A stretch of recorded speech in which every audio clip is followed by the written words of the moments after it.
안녕하세요. 비너시안 타로입니다. 오늘은 100명이 넘는 주민이 한꺼번에 사라진 로오노쿠 식민지의 미스터리를 타로로 풀어가 볼까 해요. 어느 날 한 마을에 살던 100명이 넘는 사람들이 흔적도 없이 사라졌어요.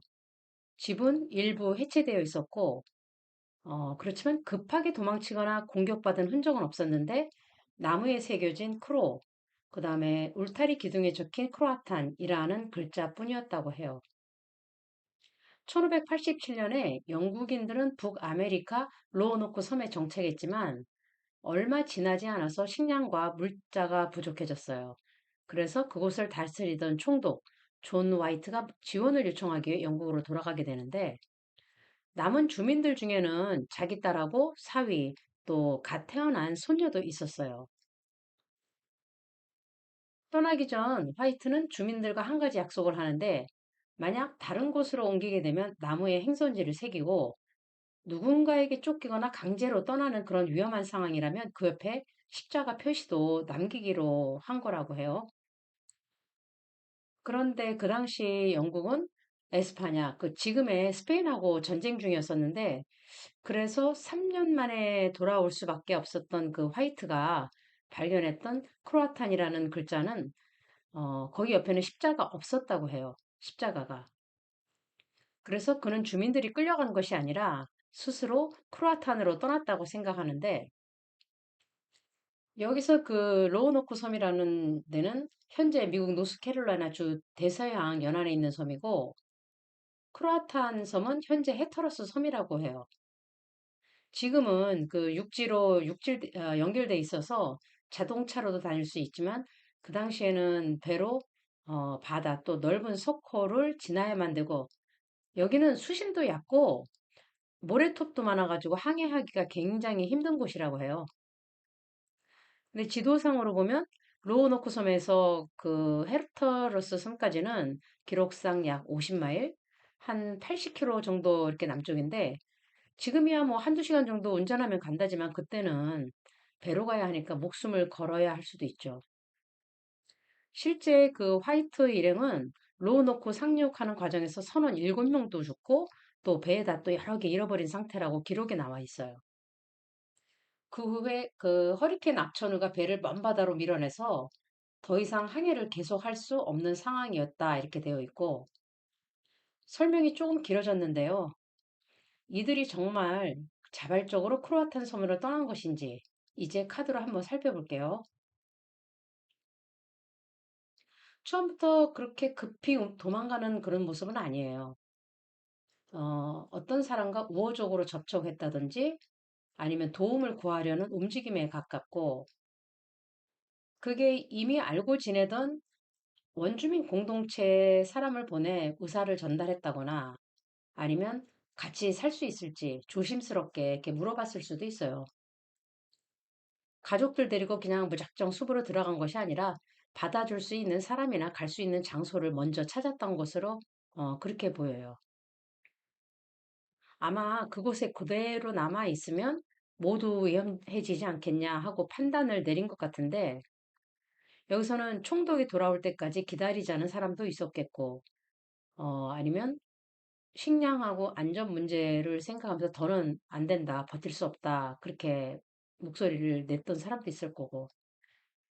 그렇지만 결국 공동체 전체 생존을 위해서 중요한 결정을 내린 모습이에요. 또 떠나기 전에 크로아탄이라는 흔적을 남겼다는 사실과도 어느 정도 연결이 되는데, 누군가 자신들을 찾으러 올 것 생각하면서 행선지를 이렇게 알리려고 했던 것 같아요. 그리고 여기를 보면 이 공동체를 책임지고 움직이는 그런 남성 한 명이 보이는데 이게 누구라고 단정할 수는 없지만 그 총독이 떠나면서 자기 사위한테 내가 돌아올 때까지 주민들을 이끌고 있어라 뭐 이런 책임하고 권한을 어느 정도 맡기지 않았을까 싶어요. 카드에서도 보면 사람들이 이렇게 막 흩어진 게 아니라 자기 이 책임자를 중심으로 해서 가족들을 보호하면서 함께 이동한 것으로 보이고 있어요.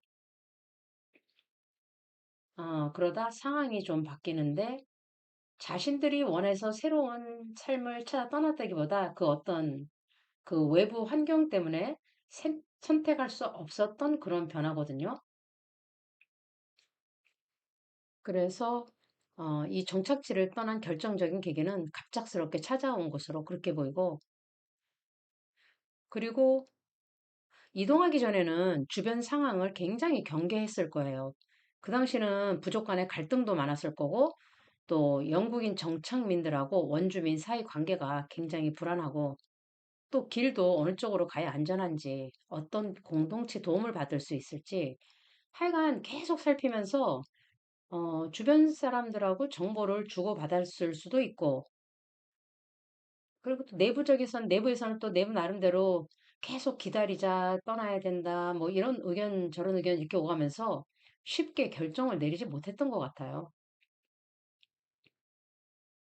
그리고 또, 남자들만 있는 게 아니고 여성과 아이들도 있다 보니까 그렇게 보호하려는 마음도 강하게 보이고, 하여간 가족들을 살리기 위한 선택이었다는 쪽에 가까워 보여요.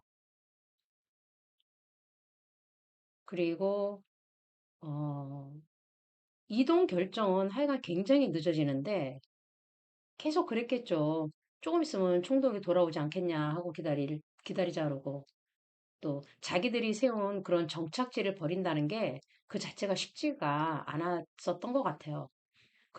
그러면서 식량, 뭐 생활 여건 점점 나빠졌던 거로 보이고 그래서 실제 이동을 하는 것 같아요. 자신들이 어디로 가야 할까 하고 방향을 정하고 움직이는데 누군가 사람들을 설득하고 또 가족과 물자를 정리해서 집단적으로 떠나는데 하여간 크로아탄 섬으로 가려면 배 같은 게 필요했을 텐데 쉽진 않지만 이동하는 모습이 보여요. 그리고 이 새로 도착한 곳에서는 아주 적극적이고 또 생활력이 아주 강한 여성이 보이는데 그 낯선 곳에서 이렇게 이방인으로 살아간다는 게 쉽지는 않았겠죠. 말도 안 통하고 먹는 거부터 또 아이를 키우는 방식까지 모든 것이 이렇게 달랐을 거고 어, 처음에는 외부인이라고 또 경계하거나 또 무시도 당했을 거고. 근데 이 여성은 주눅 들기보다 현지 생활 방식을 하나씩 배우고 굉장히 애쓴 것으로 보여요. 원래 주민들하고 자기 그 놓고 사람들 사이에서 관계를 이어주고 그 새로운 공동체 안에서 자리를 만드는데 중간 역할을 했던 그런 여성이 아닌가 그렇게 생각돼요.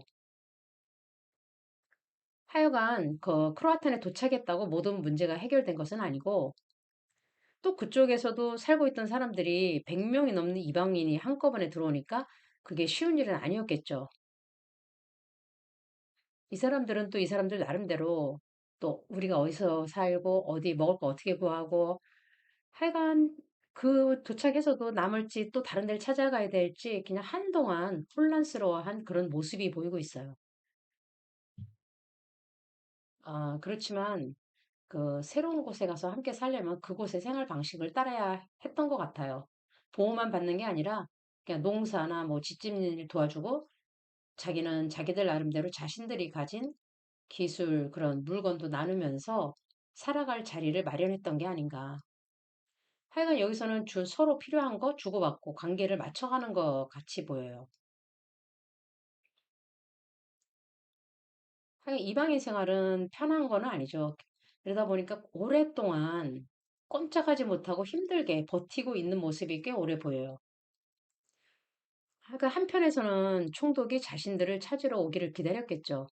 근데 이제 아무 소식도 들을 수 없고 그러다 보니까 자기 기존 생활 방식이나 자기들 신분 포기하고 현지 사람들에게 의지해야 했던 상황도 나타나고 그러면서 같이 갔던 사람들 일부가 굶주림이나 질병으로 목숨을 잃었을 가능성도 보이고 있고 하여간 한꺼번에 모두 살해돼서 사라졌다 이런 모습과는 거리가 있어 보여요.